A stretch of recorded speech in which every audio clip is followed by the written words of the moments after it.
Olá pessoal, tudo bom com vocês? Sejam muito bem-vindos a este canal. Eu sou o professor Guilherme Falck e você está no Aventuras Além do Corpo.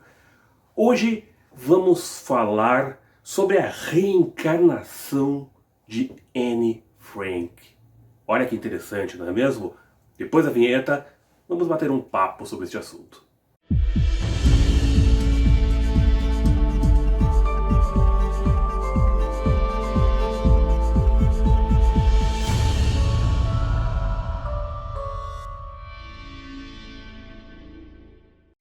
Vocês certamente já ouviram falar de Anne Frank, não é mesmo? Quem ainda não ouviu por um acaso falar de Anne Frank, é este livro aqui, O Diário de Anne Frank, que fala sobre esta menina judia que viveu na Segunda Guerra Mundial. Ficou entre 1942 a 44 escondida com sua família em um sótão, numa casa de algumas pessoas que os abrigaram e os esconderam dos nazistas. E nesse tempo aonde ela ficou presa naquele local, ela escreveu um diário.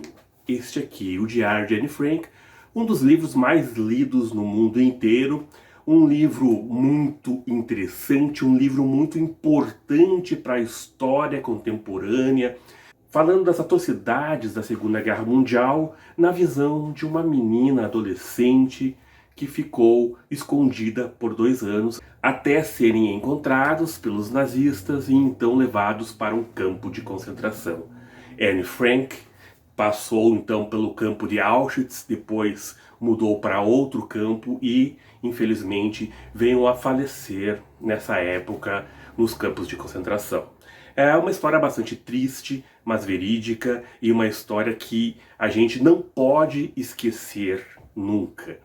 Mas o que eu quero falar para vocês é sobre Barbro, que 10 anos após a morte de Anne Frank, veio então a nascer num país diferente e aos 3 anos de idade começou a ter lembranças de sua vida passada, sendo ela Anne Frank. Isso mesmo, sendo ela Anne Frank. Barbro, com 3 anos de idade mais ou menos, começou a dizer que seu nome não era Barbro, mas sim Anne, que queria que chamassem ela por Anne. Ninguém sabia exatamente o que ela queria dizer, né? E aos poucos ela foi trazendo informações sobre a sua vida passada, falando para seus pais que ela foi Anne Frank.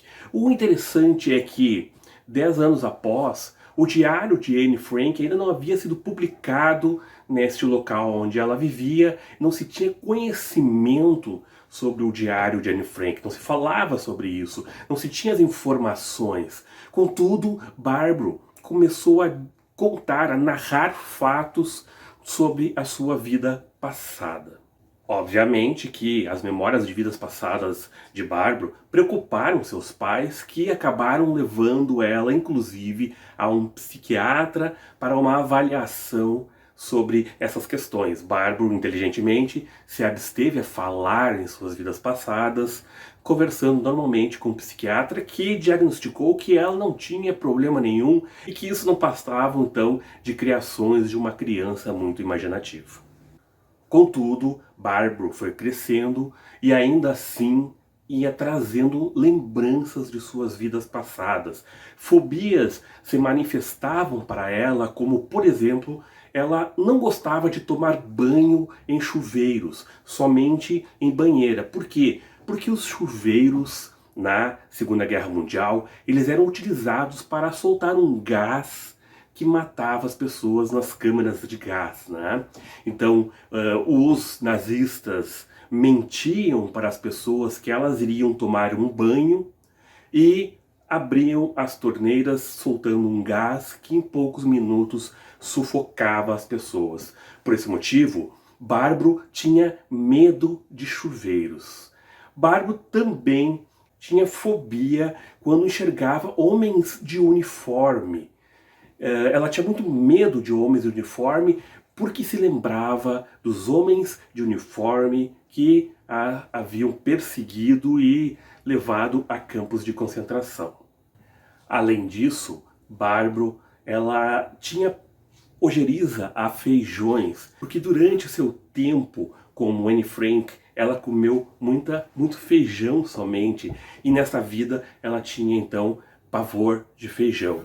Outra coisa também é que Barbro resistiu muito quando teve que cortar os seus cabelos, porque os prisioneiros nos campos de concentrações tinham as suas cabeças raspadas, e por isso Barbro tinha verdadeiro pavor de cortar seus cabelos. Ao crescer um pouco mais, passando a sua adolescência, Barbro começou então a retroceder nas suas rememorações de sua vida passada como Anne Frank, e então ela acabou se dedicando a estudar para passar para a polícia. Ela se tornou uma policial justamente para enfrentar o seu medo do uniforme e também os medos que ela tinha de cavalos, porque muitos policiais nazistas andavam a cavalo e ela tinha muito medo de cavalos. Então, Barbro se tornou uma policial justamente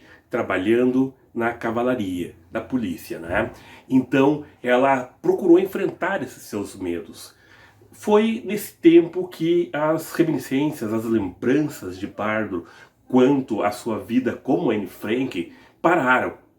Contudo, aos 40 anos de idade, Barbro retornou a ter rememorações de sua vida como Anne Frank, quando um dos policiais que trabalhava com ela começou a ter uma certa perseguição com ela. E ela relembrou que aquele policial, em sua outra vida, havia sido um oficial do exército nazista. E essa pessoa continuava perseguindo os outros, tendo essas atitudes errôneas.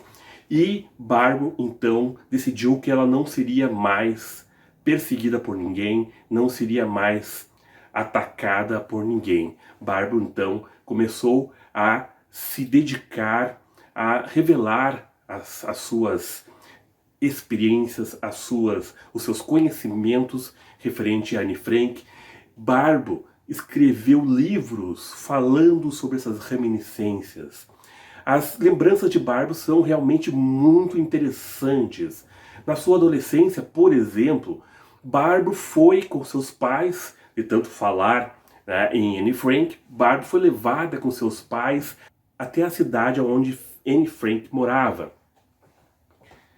E Barbro, ao chegar lá, falou para os pais que não precisava de táxi ou ônibus ou qualquer coisa para levar eles até a casa. Ela sabia o caminho.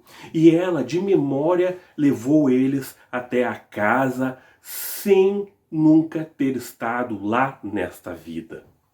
Interessante, não é mesmo? Barbro, ao chegar na casa, também relembrou que em determinados locais haviam fotos e que lá não estavam mais aquelas fotos. Os pais da Barbro, inclusive, foram falar com as pessoas que cuidavam do local, que atualmente é como um museu, e eles falaram que realmente eles haviam tirado as fotos daquele local ali, porque se tinha se tornado um pouco inconveniente aquelas fotos naquele local.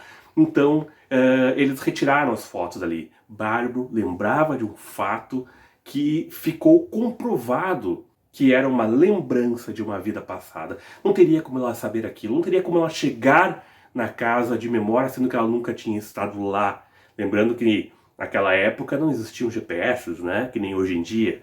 Então, Barbro tinha muitas lembranças que puderam ser comprovadas. Posteriormente, Barbro, inclusive, se encontrou com o primo da Anne Frank, e esse primo, inclusive, leu os livros de Barbro e se convenceu de que Barbro realmente era Anne Frank reencarnada. Então, Barbro trouxe uma comprovação muito interessante referente a questão das reencarnações, e mostrando que realmente esse fato ele é verdadeiro, ele ocorre. Por ter sido uma reencarnação bastante rápida, apenas 10 anos de diferença, Barbro tinha reminiscências muito fortes da sua vida passada. E da mesma forma, Barbro tinha aptidões que a própria Anne Frank também tinha, como a escrita. Se vocês lerem o diário de Anne Frank, vocês vão ver que é muito interessante, muito bem escrito, traz elementos muito fortes. E Barbro também escreve, tem alguns livros escritos. Barbro também tem uma atitude bastante espiritualizada perante a vida, assim como era Anne Frank. E são várias outras características que ligam Barbro a Anne Frank. Então é muito interessante nós termos essa rememoração documentada de vidas passadas. Anne Frank reencarnou como Barbro e teve então o direito de conseguir ter a sua dignidade, a sua vida, sem ser tolhida por pessoas inescrupulosas como foram os nazistas. É muito bom a gente saber dessas informações e compreender que a vida ela vai muito além, ela é muito mais bonita, muito mais extensa, muito mais enigmática do que apenas nascer, se desenvolver, casar, crescer e morrer, não é mesmo? Não, a vida tem um significado muito maior. Espero que tenham gostado desse vídeo. Não esqueçam de deixar o seu like, não esqueçam de se inscrever no canal, deixe seus comentários, compartilhe esse vídeo com seus amigos. Um grande abraço para todos, paz profunda.